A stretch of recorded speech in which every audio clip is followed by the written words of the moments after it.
Hi, I'm Melanie. I'm 24 years old. I'm an EVV coordinator. My household income is about $98,000 a year, and this is DollarWise. My fiance and I aren't married yet, but we've already combined our income, and we don't split our bills down 50-50. We kind of put all of our money together in one pool, and we go from there. Starting with pre-tax income, my base salary is $29,000 a year. My fiance brings in about $69,000 a year. I also get about $800 a month in a bonus, and that comes out to $9,600 a year. So that brings our total household annual pre-tax income to $107,600. If we were to break that down monthly, our household pre-tax income, including my bonus, is about $8,966.67. I'm not currently contributing to a 401k. After taxes, the household monthly take-home pay comes out to about $7,677.66. We decided to combine our finances ahead of getting married because it started to get complicated when we were using our budgeting apps. We were transferring money to each other back and forth via Venmo, and it made tracking each month really difficult. So we decided, let's just combine it. We love each other and we don't anticipate anything going sour. So living in Austin on six figures feels really comfortable for us both. We keep our base expenses pretty low, so our rent, we try to live within our means. Other than that, we feel like we really have a lot of disposable income to meet our long-term savings goals and have a lot of fun on the weekends. Moving into my expenses, we'll start with the responsible categories. My biggest expense is housing, which I budget at $1,650 a month, though this month it came out to about $1,636.56. We totally make our rent work within our budget. We love living in Austin. We love the area. For that cost of rent, we think that we're getting a lot in terms of amenities and location, and it just makes sense for where we're at in life. For groceries, we spent around $764 this month. I think this month we had about 5 weekly grocery trips. We try to keep it at about $150 each trip, so I think we may have been right at our threshold. When it comes to our groceries, we try to keep things quite frugal. That $150 a week includes our toiletries, so any makeup that I'm getting for the week, body wash, hair, conditioner. It's also including everything that we put toward feeding our dog. I have a homemade diet for our dog, Luca, and so that's included in our grocery bill. When it comes to eating out, we try to do things like on an 80-20 balance. We really prioritize eating healthy, so that means making a lot of home-cooked meals, meal prepping, but we do enjoy going on our date nights and getting DoorDash every now and then. But we try to keep things healthy and frugal. Transportation costs us about $398 a month. This is mostly gas. My fiance's car payment is $404.75. We have 2 cars, but my car is paid off, so we don't have any car payments on that. My fiance's car is about to be paid off, and we'll be done making payments in January. Utilities and bills come out to about $247 per month. We don't currently spend anything on family care.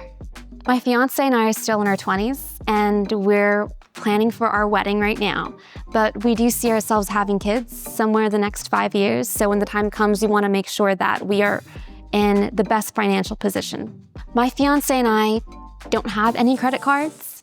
We cash flow all of our payments, and we try to live a debt-free lifestyle. About a couple years ago, I started listening to financial podcasts on YouTube like Caleb Hammer and Dave Ramsey, and I learned for the first time that debt wasn't good. I can't believe I didn't know that until I started watching stuff on YouTube, but that's how I found out. And since then, I've tried to make sure we didn't take on debt. Altogether, my total needs come out to about $3,609.75 per month. For all the categories that are considered wants, we budget about $2,303 a month. Dining out and socializing are usually our biggest non-housing expenses. This month, it came out to about $629.05. We try our best to keep our date nights and our hangouts with friends and family limited so that we can stay in budget, but it's hard. Margaritas and White Claws add up fast, but we always try to, have fun, because at the end of the day, we want to make sure that we're actually living out our youth and not budgeting it all away. We pay about $38.31 a month for subscriptions. I know that we have an Amazon subscription. I know that we were actually supposed to be lower on our subscriptions this month, but I forget to cancel our free trials sometimes, so that must be why it's so high. Entertainment came out to about $6.41 this month. Honestly, our primary form of entertainment is going out to eat and grabbing drinks with our friends and family. So when it comes to entertainment, our monthly spend is pretty slim.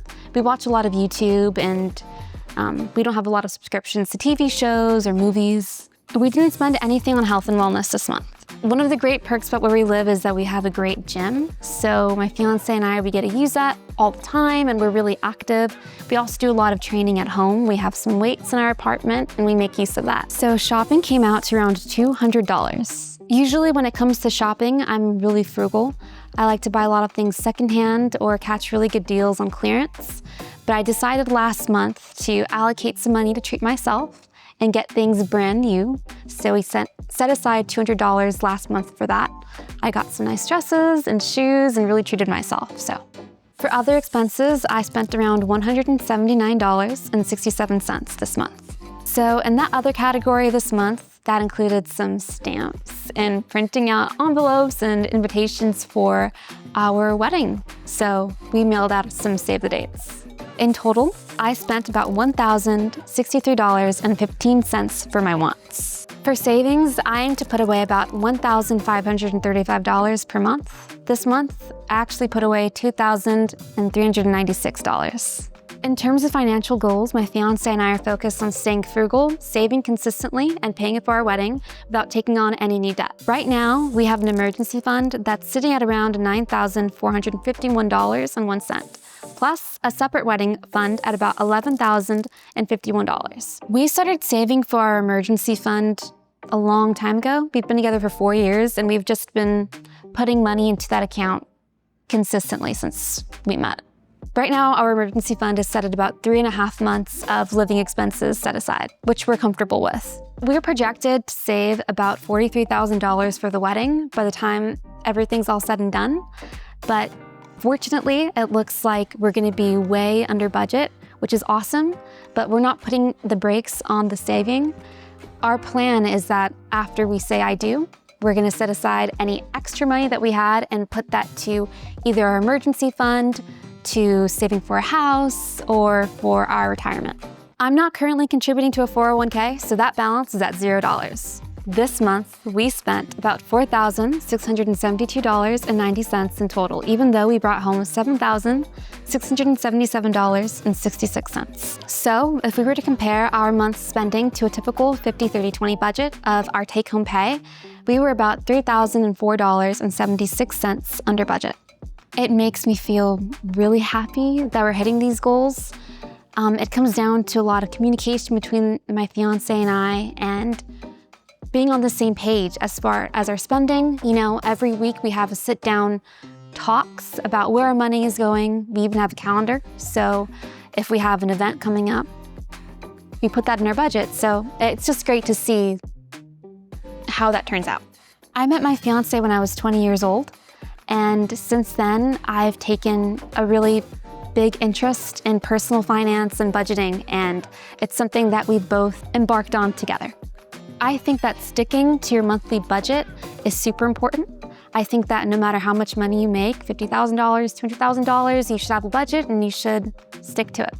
I think that if you're a young person and you're really trying to sit down and take charge of your finances, it's important that you find out what's most important to you and you put your money there. And you should consider your long-term goals maybe. For my fiance and I, we really spend most on eating out, having fun with our family. And at the end of the day, that's just more important to us than spending a lot on luxury items or a bigger apartment. I think handling finances on your own can be really hard. So I'm just really grateful that I have a teammate in my fiance and that we can hit these goals together.